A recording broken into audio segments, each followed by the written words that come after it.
1 2, welcome everyone. We'll do a quick sound check, testing 1 2 1 2. Hopefully that's coming through okay, so we'll just do a quick sound check on that. You'll actually see that reflected in our trades for, say for example, the S&P 400. So one thing I'll mention here with the Renko systems is that if you are using the Renko systems, you're trying to keep those trade numbers down. Now there's a couple of ways. So this leads me into, alright, well, how do we construct the Renko chart so we're consistent? We're getting the same trades, they're not changing when we open and close our trades or our workspaces or our desktop. And how do we improve the overall average trade net profit? Well, ideally we want to kind of have a filter that takes away some of those trades or knocks down our trade number. The other thing we can do is we can work on our Renko setting, can't we? So what I'm going to do is I'm going to look at crude oil for a day. So whatever I pick as my setting, my custom Renko, I'm looking more at my, alright, well, how many trades am I getting a day? So I can adjust this up or down based on this Renko, custom Renko.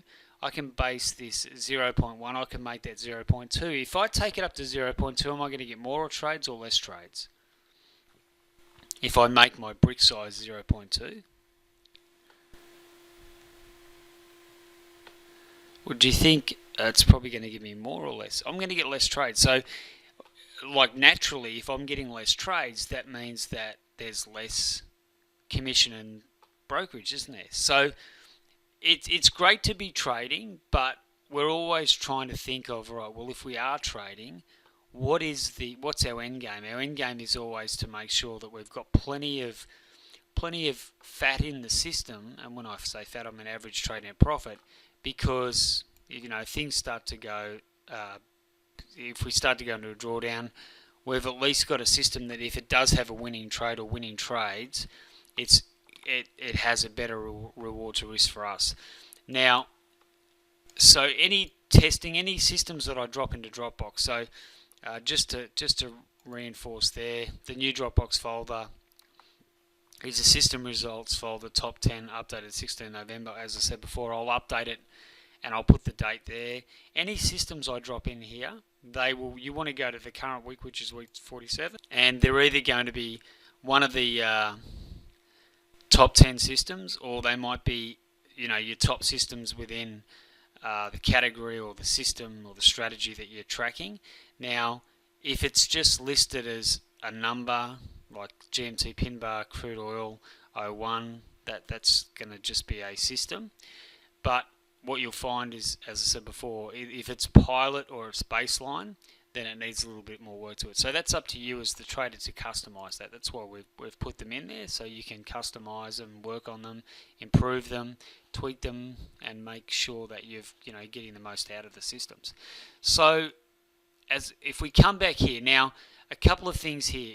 We know that when you're importing this GMT Renko system, you have to make sure that you import the Renko hybrid trend. So if you are doing some work on the Renko systems, make sure you've got the don't import the V2 trend, because that hasn't got the this bar on close option, so we need that obviously. So you have to import the Renko hybrid trend, so that's the first tell. The other one is that when I'm constructing a chart, I want to make sure that I'm obviously not going to be able to do a lot of data back unless I've got saved data in my data cache, but I'm looking between 4 to 6 months of data. It's not a lot, but it gives us a kind of a sample of what we need. We need at least 100 trades if we're having that small amount of data. We need at least 100 trades. Now, if I'm going to add that in, I want to make sure that there's a couple of things with the Renko charts. Remember, you're actually requiring these. You're setting the scope for the point value on the Renko bricks. So the smaller the bricks, the more bricks you're going to print. The larger the brick, the less bricks you're going to print, and therefore the less trades you're going to get. So if I'm going to set the standard for the size of the brick, then I'm also going to want to make sure that I'm getting the brick data coming in correctly. Now, when I look at an equity performance report, I'm always going to discount the first couple of trades. Why is that? Say the first 10 trades, for example, because remember that the chart has to start building from somewhere. So whatever date it is, whatever day or date it is that you start your chart, it's actually building bricks, isn't it? It actually has to start building bricks. Now, what do we know from our experience as being traders? If you're running a system that requires a moving average and, say, a price action channel or support resistance, what do we know from our experience as traders happens in the first, say, day of constructing this chart? What's happening? We have zero data, and now we're getting data coming in. So what's happening with the chart? The chart's building itself. It's building a bank of information and knowledge for us to be able to trade off. So what could we say realistically about the first, say, 2 to 3 days of trades on this system based on the bricks just being constructed? What do we know to be true about the trades? How reliable, I'll give you another question, how reliable are the first probably 2 to 3 days of trades?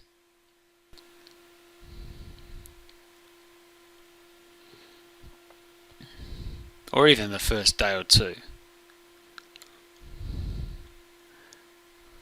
Yeah, they may not be very reliable. So you don't really want to be worried too much about the first day or two of trades. In fact, what you could do, if you're putting your data into our PME, our performance management spreadsheet, you may want to eliminate the first, say, 2 days of trading, because you know that you're not going to be relying too much on those trades.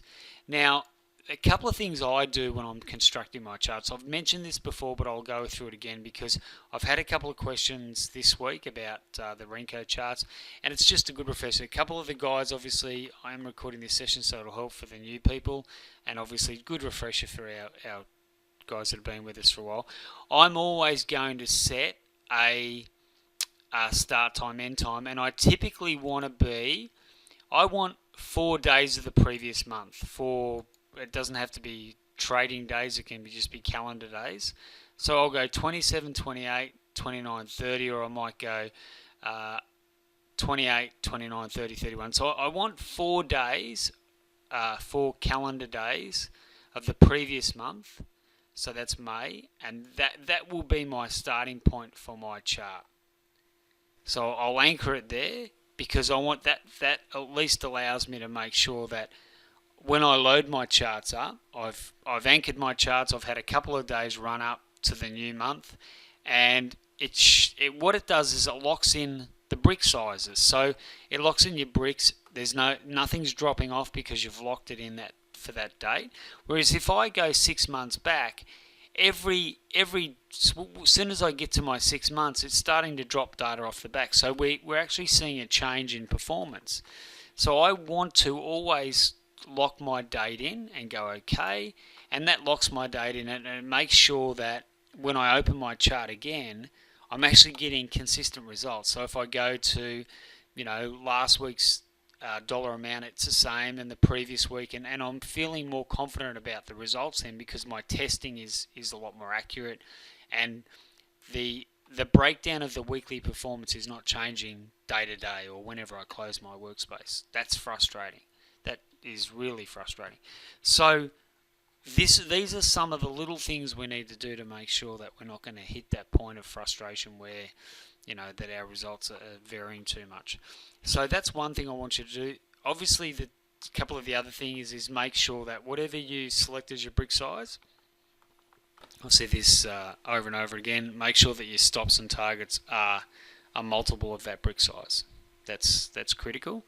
The other thing too is when you're doing your Renko charts, it's just make sure you do a Control R at least probably once a day after your session, just to refresh your data, make sure you don't have any issues with your data. So that just gets things kicking along, because what's happened in the past to me, probably not recently, but in the distant, probably about 12 months ago, I was not even that, probably 9 months ago, trading the Renko, and because you don't get a lot of what happens with Renko, if I don't get a lot of movement here between 150, 1592 and 1589 or whatever the value is that I've selected, I'm not going to get a new bar print. So that can be to your disadvantage, because you might be thinking, oh, you might open the charts up and say, oh, look, the market's not really moving today, nothing's happening, and then you might open another chart, a minute chart, or say a tick-based chart, and things are really hopping along, and your Renko bricks are stuck for some reason. So it's always good to just do a refresh at the end of the day, just to give your charts a little bit of a clean out. Make sure that you boot the system up and Control R to refresh your chart. That just makes sure that, and I would open, if I'm going to trade Renko, I always have a 1 minute chart running. Does anybody else do that? Anybody trade Renko and then have this 1 minute chart just sitting there? One thing I wouldn't do though is I wouldn't have any strategy on the 1 minute chart, because remember that one of the things, if we're trading in real time, or even if we're doing some simulation work, you've got to make sure that you don't have anything running that potentially can interfere with your current setup, your current workspace.